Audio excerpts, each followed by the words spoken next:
भाव एक अनसुनी सरसराहट। गांव माटीपुर की हवा में कुछ बदल रहा था।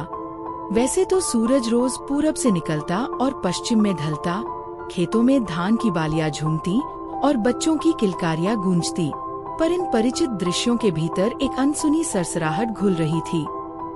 रामू काका, जो बरसों से गांव की इकलौती किराने की दुकान चला रहे थे, उनकी माथे पर शिकन गहराने लगी थी। पहले जिस तेल का डिब्बा 50 का था, अब 80 का हो गया रे सुगनवा, उन्होंने अपनी पत्नी से कहा। सुगनवा ने लंबी सांस ली। उनके घर में एक और सदस्य आने वाला था और ऐसे में हर रुपए का हिसाब जैसे उनकी नसंस में दौड़ रहा था। गांव के बाजार में, जहां कभी मोलभाव की चहल पहल होती थी, अब लोग चुपचाप चीजें खरीदते या कभी कभी तो बस देखकर लौट जाते। किसान मोहन की दुविधा और बढ़ गई थी। खाद और बीज के दाम आसमान छू रहे थे, लेकिन उसके टमाटरों का दाम वही का वही था।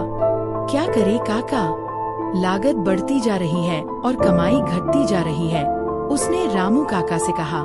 रामू काका ने बस सिर हिलाया। वे जानते थे कि ये सिर्फ मोहन की बात नहीं, ये पूरे गांव की कहानी बन रही थी। एक अदृश्य बोझ था जो धीरे धीरे हर घर की नींव को कमजोर कर रहा था। बच्चे अभी भी मुस्कुराते थे, पर उनकी माँओं की आंखों में एक नई चिंता घर कर गई थी।